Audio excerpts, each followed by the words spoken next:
Good evening, everybody. Before we kick off and begin running through the agenda items for the Licensing Committee meeting this evening, I'll just read out the Chairman's introduction. So this is a meeting of the Council held in public. It is not a public meeting. There is no fire drill planned, so if the fire alarm sounds, please leave by the exit nearest the large screen at the front of the room and proceed down the fire exit to the courtyard. Once it is safe to return, councillors will receive a text message.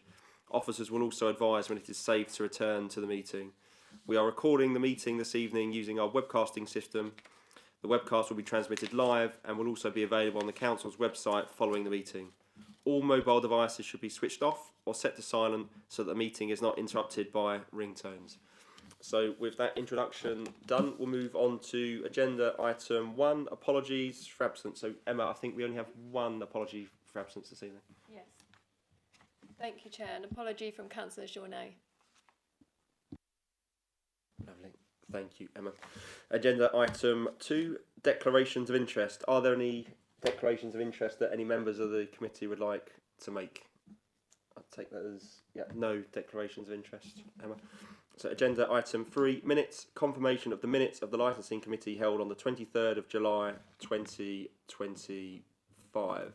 So I think for the formality we'll go to a vote on it. So Pete, everyone happy to confirm those minutes as a clear and accurate record? Yeah. I wasn't here. Good. So all those in favour for the formality and abstentions? Lovely. Thank you. Thanks, Emma. So then agenda item 4, minutes of subcommittees. To note the minutes of the miscellaneous licensing subcommittee meetings held on the 3rd of September and the 1st of October 2025. And to note the minutes of the Licensing Act 2003 subcommittee meeting held on the 8th of October 2025. Obviously those minutes are there just for noting. And then we'll move on to the final item on the agenda for this evening, review of Hackney Carriage fares. I think, Alex, I'll hand over to you to present your report. Thank you very much, Chair. So the committee is asked to consider a formal request by Basden Borough Hackney Carriage Association for a permanent increase to the level of charge for journeys made by taxi. The council regulates the maximum fares for hire of a Hackney carriage, and legal procedure has to be followed before a new tariff can be introduced. So just to give you some background, as you know, the council has received a request from the Hackney Carriage Association, and under section 65 of the Local Government Miscellaneous Provisions Act 1976, the council may fix the rate of fares within a district for time as well as distance and all other charges in connection with the hire of a vehicle or arrangement of the vehicle to be paid in accordance with the fare card. It is important to recognise the table of fares presents the maximum level of fares that can be charged. From time to time, the fare tariff may be amended in accordance with legislation, and this is done by means of authorising a table of fares.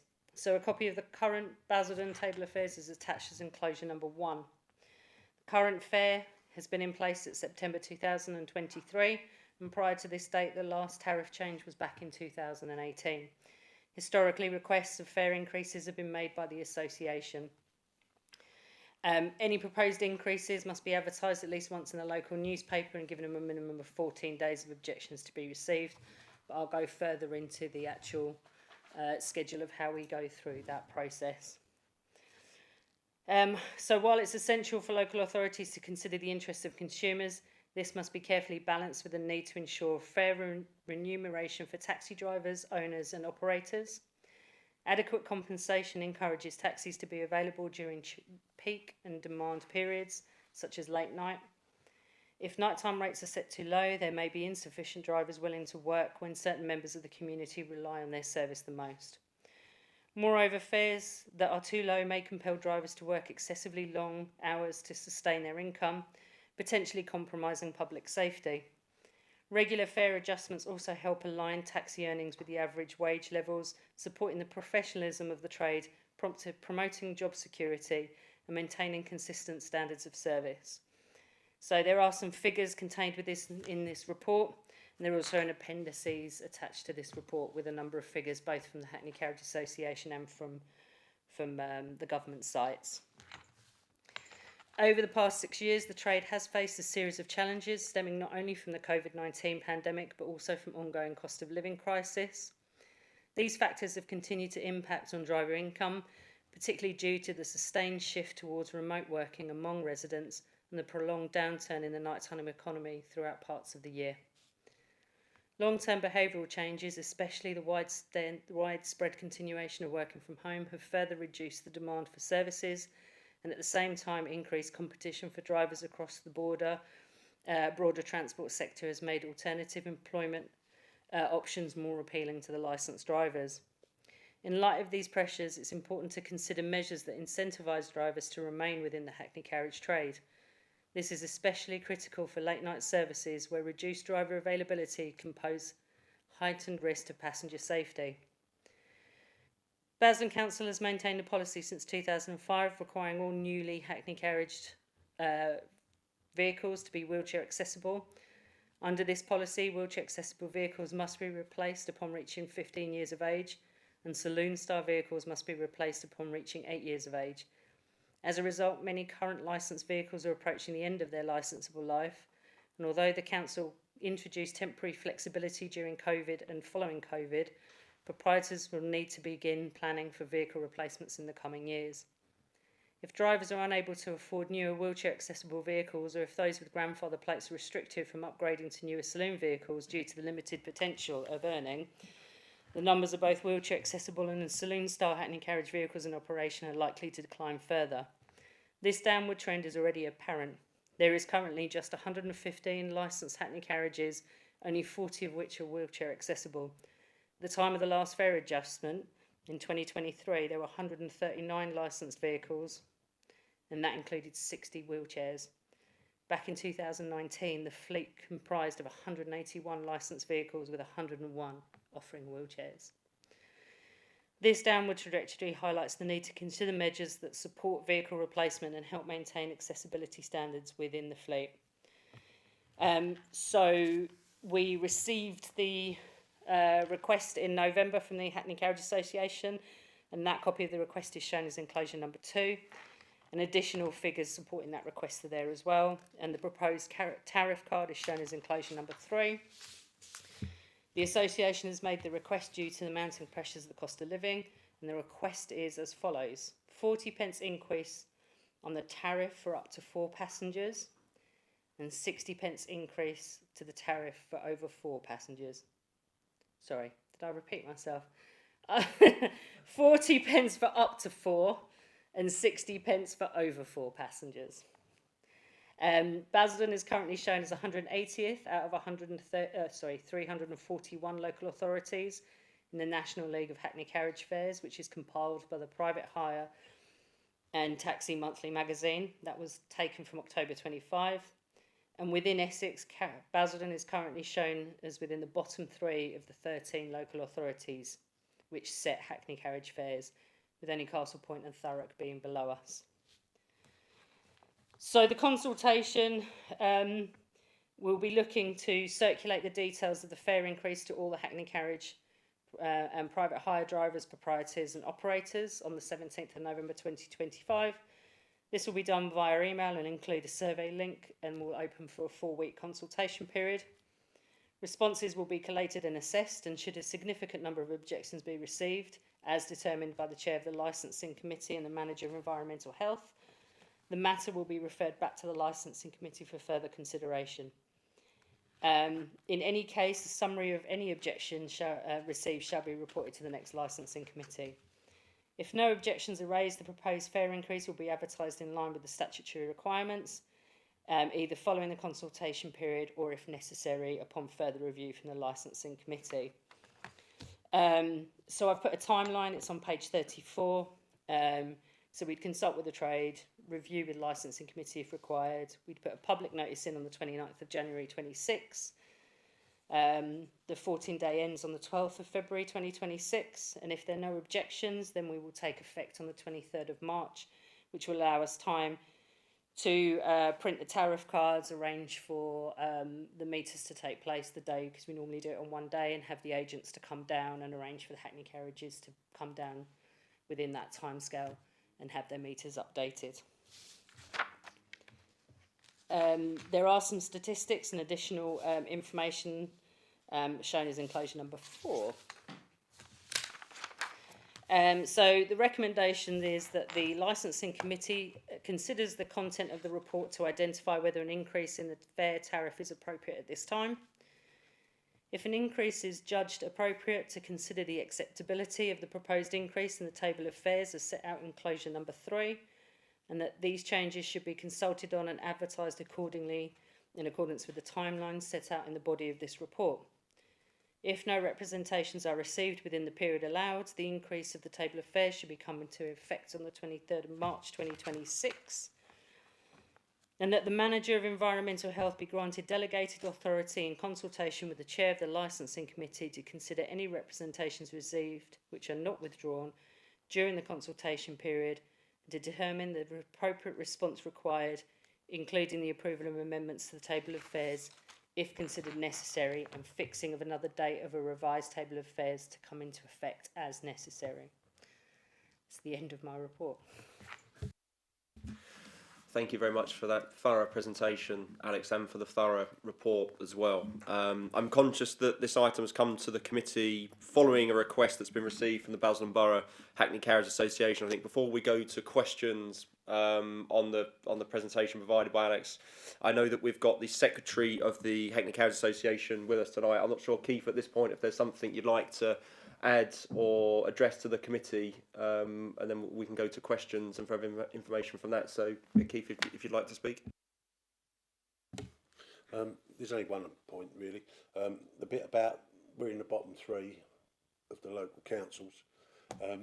We're at the same price as Castle Point, so really we're at the bottom 2. But it's alphabetical order, so we go to third from bottom rather than anything else. But just for that, you know, it's. And Thurrock's fare, as I think just explained to one of the councillors, they show a fare that hasn't been changed for a number of years.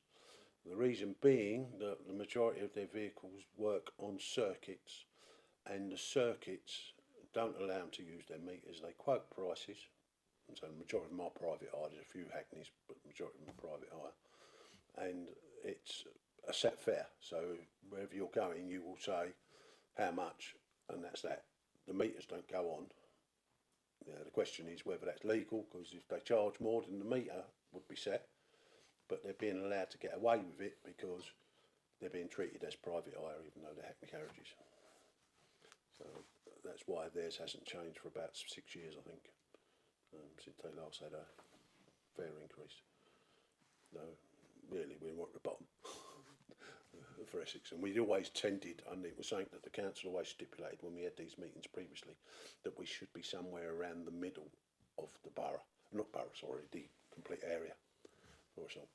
Okay. Lovely. Thank you for that, Keith. That's helpful context. So do any members have any questions to the licensing officer? And Keith, if you're happy to take any questions as well.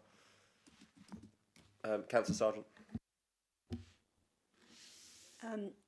What Keith has just said, can we have an officer opinion on that, please? Because it seems quite unfair, doesn't it, Chairman? Sorry, an opinion on Thurrock. Yeah, I cannot give an opinion on what Thurrock's licensing enforcement or policy would do. I can only look at Basildon.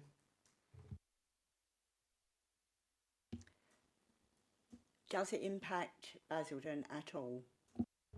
Not that I'm aware of, other than the fact of where we are in the league of the tables.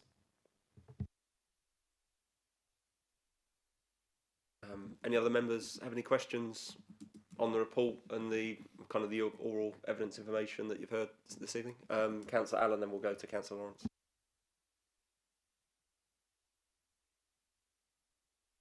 Sorry. Difference is just based on the two mile fare, really, is it? Does that sort of set the order of the order of expense between the different authorities? Yes, the Private Hire Monthly magazine look at a 2 mile fare, so they do the entire national. So they go through all of the authorities throughout all of the UK, and they look at a 2 mile fare. Okay, thank you. And then, yep, Councillor Lawrence. Yeah, just a quickie. I can't remember for the life of me. When was the last time we'd had the Hackney carriage increase? Was it 2 years ago, 3 years ago? 2023. So it came before committee members in early 2023, and then we were implementing it in September 23. I think actually in that time we got it through in 3-4 months.